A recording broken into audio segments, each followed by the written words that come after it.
এজন্য বাপ আমার, আপনার হায়াত আপনার কাছে। আপনি যেদিন মরবেন সেদিনও মানুষ ভাত খাবে।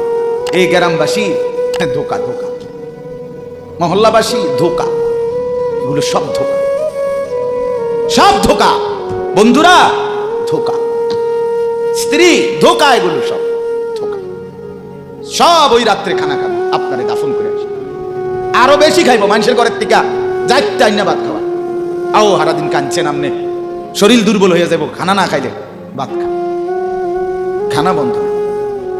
লাশের সামনে, লাশের সামনে মুসলমান আজকে জানাজা, লাশ সামনে, এখানে দাঁড়াইয়া জিগায় খানাটা কোন দিন কইয়া লাইলে ভালো আছিল। কি আহা আহা, মানুষ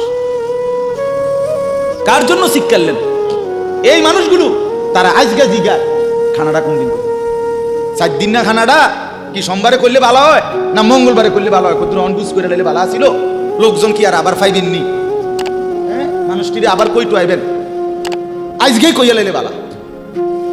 ফলে জানাজার লাশের সামনে দাঁড়াইয়া আগে কইয়া লাই, সবাই খেয়াল রেখেন সোমবারে খানা। আহ, এর নাম দুনিয়া, এর নাম, এর নাম দুনিয়া। এই জন্য দুনিয়া বড়ই স্বার্থ, এটা রাক্ষস, শুধু গিলে খায়, তৃপ্ত হয়, তৃপ্ত হয়। সেদিন আমি এক কুটিপতির বাড়িতে গেছি, অনেক বড় সম্পদশালীর বাড়িতে গিয়া তার বাসায় বাথরুমে গেছি। দেখি যে বাথরুমের যে দরজা, দরজার যে সিটকারি লাগায়, সিটকারিটা আছে, কিন্তু সিটকারিটা যেটার মধ্যে লাগাই ছোট্ট বল্টু একটা, এটার মধ্যে লাগাই, যেটার মধ্যে এটা নাই। কথা বুঝছেন না আপনি? লকটার এই ছোট ইয়াটা যেটার মধ্যে লাগায়, আর এটা নাই। কারণ আমি বের হয়ে বললাম, ভাইয়া এরই নাম দুনিয়া।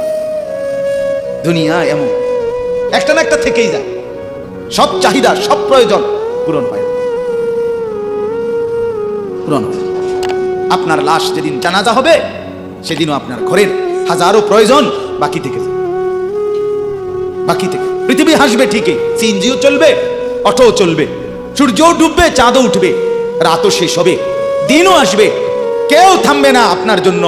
আপনি শুধু চলে যাবেন একা কবরে, কেউ থামবে না। এরে বাপ, কেউ থামবে না।